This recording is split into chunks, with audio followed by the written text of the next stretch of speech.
Alright, so let's get this next PlayStation 2 marathon started, and trust me when I say we're at least getting things started here. I'll explain more at the end. So, what is this PlayStation 2 marathon gonna be anyway? Well, what I want to do is take a look at some 3D platform collectathon games, since I tend to find that genre to be very charming. The criteria for these is that the game has to be a 3D platformer, obviously, have separate worlds connected by some kind of hub area, and you have to progress through the game by collecting specific objects. Also, I'm only going to be talking about games that interest me, but by all means, don't be afraid to leave some recommendations in case there's a good collectathon game for the PlayStation 2 I wasn't aware of. Oh, and I won't be talking about games I've already done videos on like Ape Escape 2 and 3. So, Scalar, what is this game? Well, I've had an interest in it ever since I'd seen it at a video game thrift store, and since they were selling it for pretty cheap, I thought, hey, what the heck, I'll give it a shot. Okay, bear with me here, but the setup to the game is that our main character, Bobby, is being tortured by some general who is working with these humanoid other dimensional lizard creatures who want to control the multiverse. Okay. During the torture, Bobby acts like a little brat, and he ends up pissing off the general so much that he turns Bobby into a lizard-like creature, while also creating a portal to another dimension, which Bobby uses to escape. From there, Bobby finds himself in a strange new world where he meets another humanoid lizard named Leon, who Bobby mentions is the same name as his long-lost father. You know, subtlety. So,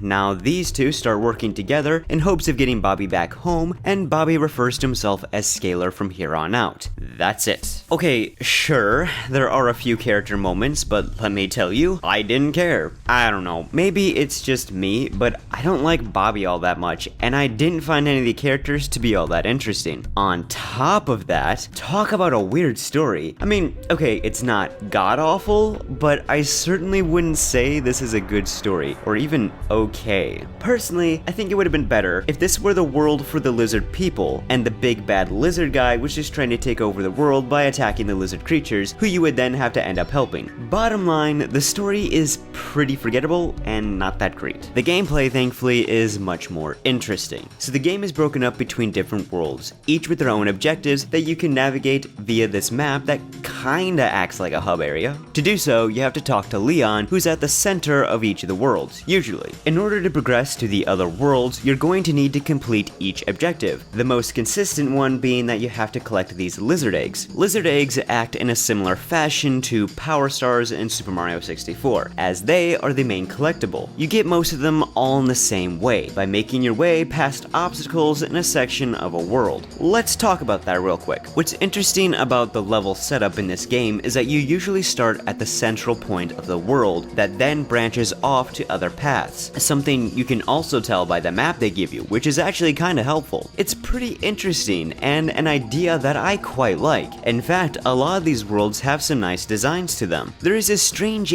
alien otherworldly quality to them that I actually like. Environments are interesting and have a distinct feel to them. Not to mention, I like seeing all the different flora life on these worlds, and wildlife can be really cool looking as well. By far, this is the best part of the visual direction of the game, as most of the characters look a bit bizarre to me. One last thing about the worlds is that the way the ground is all floating with a large skybox kinda reminds me of Spyro level design, just not quite as good. Anyway, back to the eggs. Each of these paths, I will say, are competently laid out, with some great ideas from time to time, like being able to climb along the walls, making the path feel all twisted and windy, and using certain abilities to get past areas. Though there are also ideas that aren't so great. Every now and then, you will be stopped in your tracks and will have to fight off waves of enemies. Unfortunately, combat is not very good in this game. You can take out smaller enemies with your tongue, which is fine, as it's pretty quick, has an auto aim and you can attack from a distance, but your claws have poor range, and its combos are kinda crap.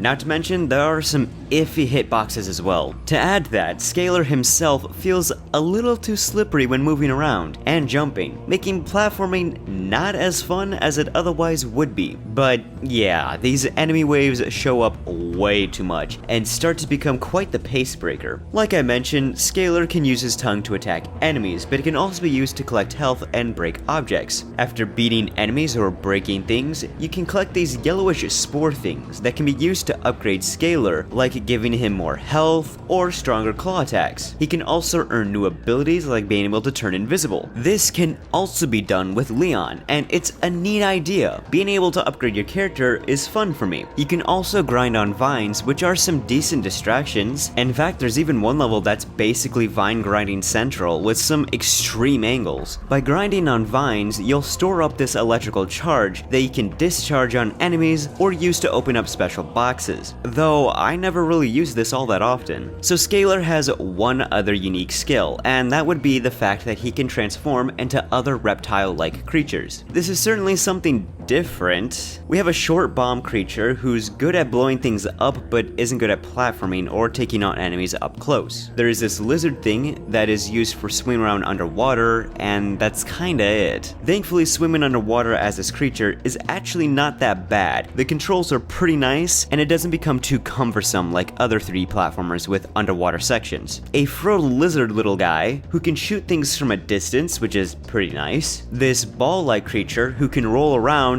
really fast and break walls. And lastly, we have this flying monster who can, well, fly around as well as shoot at enemies, which is kinda neat, and it gives you certainly an interesting perspective from the levels you use him in. You can only use one transformation on specific worlds, and thankfully transforming between Scalar and these creatures is as simple as a press of a button. The only other collectible in the game are these glowing balls that unlock concept art. They might also unlock the true ending, but I'm not certain about that, as I haven't collected them all myself. In the end, I don't think I could recommend Scalar. There are some decent ideas here, like climbing along walls, transforming into other creatures, the level layouts aren't that bad, and the idea of upgrading Scalar is pretty nice. At the same time, the story isn't good, and has really forgettable characters. The combat feels off as well as Scalar's controls, and there are some finicky hitboxes. This game feels so average for me that I wouldn't say it's a game worth going out of your way to play, though I do like the environments of the worlds quite a lot. It's an interesting game that I can see why some people might like it, and I want to, but just don't. I don't hate the game though. Okay, so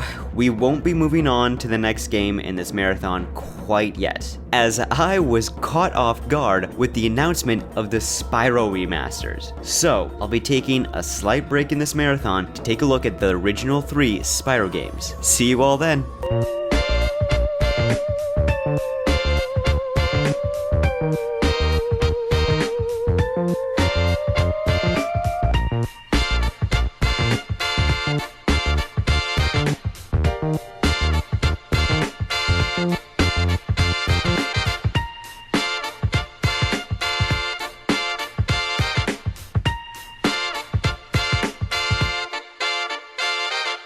To add to that, Scalar oh fuck, whoops.